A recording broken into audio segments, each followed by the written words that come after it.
नमस्कार, मैं डॉक्टर राकेश कुमार शर्मा। आज हम पढ़ेंगे बीए द्वितीय वर्ष में जो सेकंड पेपर है, और सेकंड पेपर में जो स्टैटिस्टिक्स चलती है, सांख्यिकी का वर्गीकरण एवं सारणीयन, क्लासिफिकेशन एवं टेबुलेशन, कि किस प्रकार सांख्यिकी में वर्गीकरण किया जाता है और किस प्रकार से टेबुलेशन का कार्य किया जाता है। वर्गीकरण का अर्थ है वर्गीकरण तथ्यों को उनकी समानता और सादृश्यता के अनुसार समूह या वर्गों में क्रमबद्धता करने की क्रिया है। इससे व्यक्तिगत इकाइयों की विविधता में पाए जाने वाले गुणों में एकता प्रकट की जाती है। वर्गीकरण जो होते हैं ये कई प्रकार के होते हैं, गुणात्मक और संख्यात्मक। उससे पहले हम इनकी विशेषताएं देखें तो वर्गीकरण के अंतर्गत एकत्रित आंकड़ों को विभिन्न वर्गों में विभाजित किया जाता है। इनमें समानता और सजातीयता के आधार पर तथ्यों का विभाजन किया जाता है। वर्गीकरण वास्तविक रूप से अथवा काल्पनिक रूप से संपन्न किए जाते हैं। वर्गीकरण इस प्रकार किया जाता है कि इकाइयों को उनकी विविधता में एकता स्पष्ट हो जाए। इसका उद्देश्य क्या है? वर्गीकरण का उद्देश्य है सरल एवं संक्षिप्त बनाना, आंकड़ों को सरलता एवं संक्षिप्त रूप प्रदान करना, समानता और असमानता को स्पष्ट करना, तुलना में सहायक होना, तर्कपूर्ण व्यवस्था और सारणीयन का आधार प्रस्तुत करना। इसमें जब वर्गीकरण की जाती है तो उसमें व्यापकता होनी चाहिए, स्थिरता होनी चाहिए, अनुकूलता होनी चाहिए, सजातीयता होनी चाहिए और लोचशीलता होनी चाहिए। अब जो गुणात्मक वर्गीकरण की जो विधियां हैं दो प्रकार की हैं, गुणात्मक वर्गीकरण यानी कि गुणों के आधार पर, और संख्यात्मक वर्गीकरण यानी कि उनकी संख्याओं के आधार पर। अब जो गुणात्मक वर्गीकरण है उसमें दो प्रकार से विभाजन किया जाता है। गुणात्मक वर्गीकरण होता है जैसे उनकी विभिन्न विशेषताएं, गुण जैसे साक्षरता, धर्म, व्यवसाय आदि के आधार पर विभिन्न वर्गों में बांटा जाए और फिर उनका गुणात्मक रूप से विभाजन किया जाए, और विभाजन करके उनको जो प्रस्तुत किया जाता है वो वर्गीकरण कहलाता है। ये दो प्रकार का होता है, द्वंद्व भाजन वर्गीकरण और बहुगुण वर्गीकरण।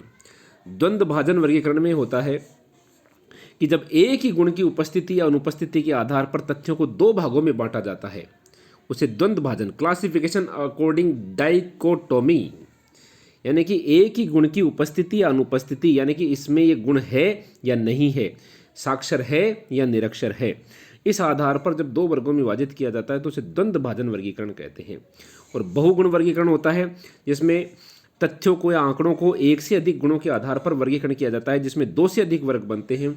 उसमें पहले एक गुण के आधार पर दो वर्ग बनाए जाते हैं, फिर अनेक गुणों के आधार पर फिर अनेक वर्ग बनाए जाते हैं, तो उसे बहुगुणीय वर्गीकरण कहते हैं। टेबल में स्पष्ट है, जनसंख्या में पहले दो बनाए गए, पुरुष और स्त्री, फिर पुरुष के दो वर्ग बनाए गए, विवाहित और अविवाहित, इसी तरह महिलाओं के भी दो, फिर विवाहित और अविवाहित, फिर इन दो के प्रत्येक के दो दो, साक्षर और निरक्षर, साक्षर निरक्षर, साक्षर निरक्षर और साक्षर निरक्षर। इस प्रकार अनेक गुणों के आधार पर जब इन्हें बांटा जाता है तो वो कहलाता है द्वंद्व भाजन या बहुगुणीय वर्गीकरण। ये बहुगुणीय वर्गीकरण है, और इस प्रकार गुणों के आधार पर दो प्रकार से संख्या बांटा जाता है। नंबर एक द्वंद्व भाजन और नंबर दो गुणात्मक वर्गीकरण। अब हम देखें कि संख्यात्मक वर्गीकरण किस प्रकार से किया जाता है। संख्यात्मक वर्गीकरण में संख्याओं के आधार पर, अंकात्मक तथ्यों के आधार पर वर्गीकरण को प्रस्तुत किया जाता है। इसमें वर्ग बनाए जाते हैं, वर्ग सीमाएं होती हैं। वर्ग सीमाओं में एक लोअर लिमिट होती है, एक अपर लिमिट होती है, जैसा कि टेबल में दिखाई दे रहा है। 150 लोअर लिमिट है, 155 अपर लिमिट है। अगले वर्ग के लिए वो 155 लोअर लिमिट बन जाती है, 160 अपर लिमिट बन जाती है, यानी कि वर्गांतर है। जो अपर लिमिट में से लोअर लिमिट घटा दें तो जो बचता है वो वर्गांतर होता है, और वो वर्गांतर इसमें 5 के द्वारा प्रकट किया हुआ है, 5 अंकों के द्वारा। इसका माध्य बिंदु भी निकाला जा सकता है, और माध्य बिंदु होता है दोनों वर्गों को जोड़ करके फिर 2 से डिवाइड करना, L1 + L2/2। और वर्ग आवर्ती होती है, वर्ग आवर्ती होती है जो किसी वर्ग में सम्मिलित मदों या अवलोकनों की कुल संख्या, उसकी आवर्ती या बारंबारता कहलाती है, जो कि इसमें स्पष्ट दिखाई दे रहा है। इस प्रकार संख्यात्मक वर्गीकरण में वर्ग सीमाएं होंगी, वर्ग विस्तार होगा, माध्य मूल्य होगा यानी कि मिड वैल्यू होगी, और क्लास फ्रीक्वेंसी होती है।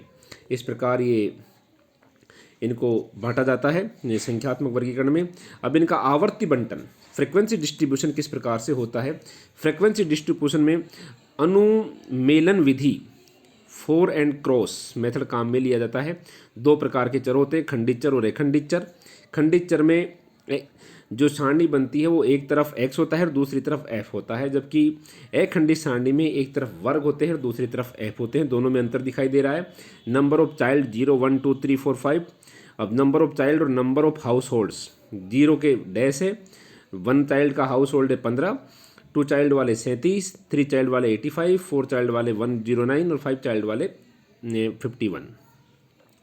इसी तरह हम अखंड टीचर को देखें तो हाइट और नंबर ऑफ स्टूडेंट्स, हाइट से क्लास इंटरवल दिया हुआ है 105, 155 और इधर फ्रीक्वेंसी, यानी कि 150 से 155 के मध्य बच्चों की संख्या है 2, 155 से 160 के बच्चों की संख्या है 6, 160 से 165 के बच्चों की संख्या है 16, 165 से 170 के मध्य बच्चों की संख्या है 9, 170 से 175 के मध्य बच्चों की संख्या है 4 और 175 से 180 के मध्य बच्चों की संख्या है 3। इस प्रकार टोटल संख्या है 40। अब आवर्ती बंटन की रचना, आवर्ती बंटन की रचना के लिए 20 स्टूडेंट्स दिए हुए हैं, उनमें किस प्रकार से नंबर्स उनके दिए हुए हैं। 20 स्टूडेंट्स ने क्लास में जो नंबर प्राप्त किए वो इस तरह से हैं। फिर इस तरह अपने नंबर बनाए, नंबर के आधार पर मिलान रेखाएं खींची। अब 1 नंबर प्राप्त करने वाले बच्चों की संख्या है 2, 2 नंबर प्राप्त करने वाले बच्चों की संख्या 1, 3 नंबर प्राप्त करने वाले बच्चों की संख्या है 2, 4 नंबर प्राप्त करने वाले बच्चों की संख्या है 3, 5 नंबर प्राप्त करने वाले बच्चों की संख्या है 4, 6 नंबर प्राप्त करने वाले बच्चों की संख्या भी 4, आवर्ती मिलान रेखाओं से टैली हो रहा है। 7 नंबर प्राप्त करने वाले बच्चों की संख्या 3 और 8 नंबर प्राप्त करने वाले बच्चों की संख्या है 1। इस प्रकार टोटल 20 बच्चे, अपनी फ्रीक्वेंसी भी टोटल 20 अगर मिलान कर जाती है 20 बच्चों के साथ, तो इसका मतलब अपन ने construction of A frequency distribution या आवर्ती बंटन की जो रचना की है वो एकदम राइट है। इसके बाद हम देखते हैं अपवर्गी और समावेशी वर्गांतर। अपवर्गी और समावेशी, अपवर्गी जो एक्सक्लूसिव सारणी होती है उसमें पहले वाले वर्ग की अपर लिमिट और अगले वाले वर्ग की लोअर लिमिट हमेशा बराबर होती है और इसी से ही सारे क्वेश्चन हल किए जाते हैं।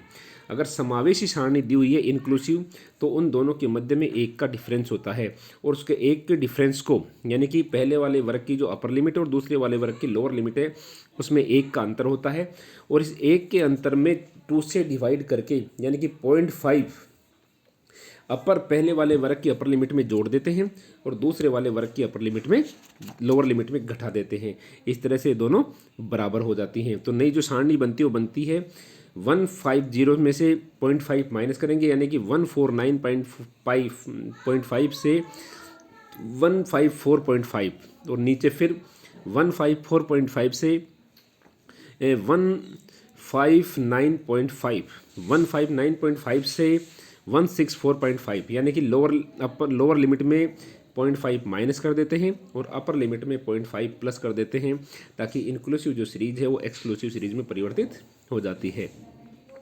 अब मध्य मूल्य से वर्ग बनाना, अपने पास अगर मिड वैल्यू दी हुई हो तो मिड वैल्यू से क्लास इंटरवल किस तरह से बनाया जाता है। जो मिड वैल्यू है 5, 15, 25, इसमें अपन देख रहे हैं कि जो क्लास डिफरेंस है वो 10 का है, 5, 15, 25, 10 का क्लास डिफरेंस है। 10 के क्लास डिफरेंस में 2 से डिवाइड करके, 10 में 2 का भाग देंगे तो 5 और 5 जो मिड वैल्यू में एक बार 5 जोड़ दो और 5 घटा दो, तो 5 जोड़ेंगे तो 10 बनते हैं और 5 घटाएंगे तो 0, यानी कि 0 to 10। फिर 15 में 5 जोड़ दो और 5 घटा दो, तो घटाया तो 10 और जोड़ा तो 20, तो 10 to 20। इसी तरह से 20 to 30, 30 to 40 और 40 to 50 और उन दोनों को जोड़ करके 2 का भाग दें तो वापस अपना मिड वैल्यू आ जाए। तो इसका मतलब अपन ने मध्य मूल्यों से एकदम राइट तरीके से क्लास बनाया है। अब यदि खुले सिरे वाले हों, ओपन एंड क्लास आ जाए तो उसको किस तरह से बनाना है। हम देखते हैं कि नीचे 10 से 20 है, 20 से 40 है, 40 से 60 है, 60 से 80 है। तो इसी तरह से 10 से कम है तो हम बनाएंगे 0 से 10, 10 से 20, 20 से 40, 40 से 60 और 60 से अधिक, यानी कि 60 से 80।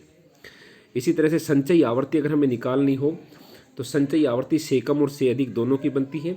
से कम 10 से कम, 20 से कम, तो यानी कि 20 दिन में 10 का डिफरेंस है तो 10 माइनस करेंगे तो 0 to 10, 10 to 20, 20 to 30 और संचयी आवर्ती 4, फिर 20 में से 4 घटाएंगे तो 16, फिर 40 में से 20 घटाएंगे तो 20, फिर 48 में से 40 घटाएंगे तो 8 और फिर 50 में से 48 घटाएंगे तो 2। इस तरह से टोटल आ जाता है 50। और जो फ्रीक्वेंसी का योग है और संचयी आवर्ती सेकम की जो टोटल फ्रीक्वेंसी है वो दोनों बराबर होनी चाहिए। इसी प्रकार से अधिक में 0 से अधिक ये टोटल 50 है तो 0 से 10, 10 से अधिक 46 है तो 0 से 10 के मध्य आएंगे 4। इस तरह से हम इनको क्लास इंटरवल निकालेंगे और ये टोटल संचयी आवर्ती निकालने की विधि है। इस प्रकार वर्गीकरण और सारणियन में वर्गीकरण गुणात्मक और संख्यात्मक, संख्यात्मक में हम खंडित और सीरीज और सतत सीरीज में से किस प्रकार से बनाया जाता है, उसमें दो बातों का, एक तो मिड वैल्यू से बनाना, से कम से अधिक से बनाना, यानी कि बुक्स में से प्रैक्टिस करनी पड़ेगी और प्रैक्टिस करके इनको बड़ो आसानी से इनको हल किया जा सकता है। और बहुत बहुत धन्यवाद।